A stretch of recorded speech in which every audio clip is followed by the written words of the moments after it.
جديد ميركاتو شباب بلوزداد اليوم رسميا. شباب بلوزداد يعلن تعاقده مع الجناح الهجومي كوسيلا بوعالية قادم من الترجي الرياضي التونسي بعقد لمدة 3 سنوات. انتقال بوعالية إلى شباب بلوزداد ليقتصر فقط على خبر صفقة جديدة في ميركاتو شباب بلوزداد، لأن اللاعب خرج برسالة خاصة تحدث فيها عن شبيبة القبائل وعن قرار الانتقال إلى نادي آخر، وكشف أيضا ظروف وتجارب شخصية قال إنها غيرت نظرته لبعض الأمور. فلماذا اختار بوعالية شباب بلوزداد؟ وماذا قال بالتحديد لجماهير شبيبة القبائل؟ وهل رسالته تكشف السبب الحقيقي وراء هذا القرار؟ تابعوا معنا الفيديو للنهاية لمعرفة كل تفاصيل ميركاتو شباب بلوزداد. كما قلنا سابقا وفي فيديوهات عديدة، شباب بلوزداد بقيادة جابر نعمون أعلنت رسميا تعاقدها مع كوسيلا بوعالية قادم من الترجي الرياضي التونسي بعقد لمدة 3 سنوات، وبالتالي اللاعب أصبح رسميا ضمن صفوف شباب بلوزداد في صفقة انتقال حر من أجل تدعيم الخط الهجومي للفريق قبل بداية الموسم الجديد. كوسيلا بوعالية البالغ من العمر 25 سنة خاض الموسم الماضي تجربة مع الرياضي الترجي التونسي كانت إيجابية من الناحية الرقمية،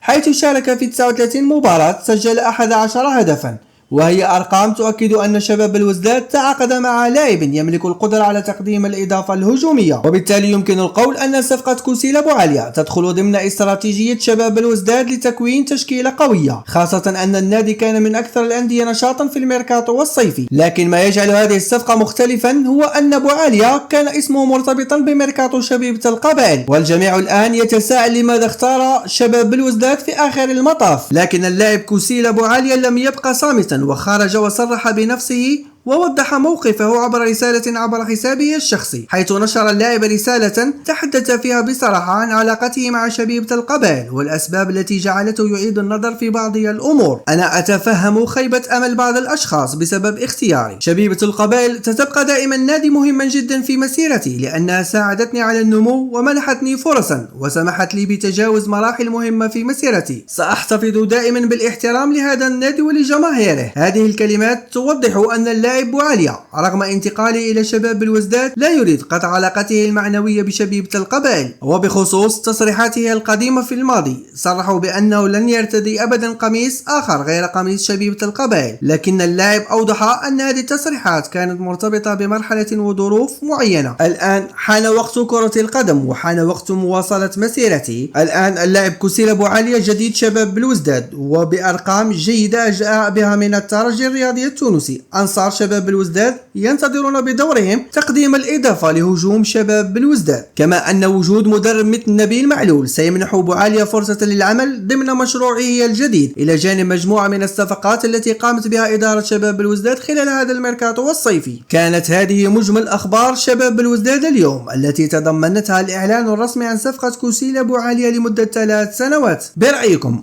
أنصار شبيبة القبائل، هل تتفهمون قرار كوسيلا بوعالية بالانتقال إلى شباب بلوزداد؟ وأنصار شباب بلوزداد من جهة أخرى، هل تعتقدون أن بوعالية قادر على النجاح مع السيربي وتكرار أرقامه التي حققها مع الترجي الرياضي التونسي؟ شاركونا آراءكم في التعليقات، ولا تنسوا الإعجاب بالفيديو والاشتراك في القناة ليصلكم جديد ميركاتو شباب بلوزداد.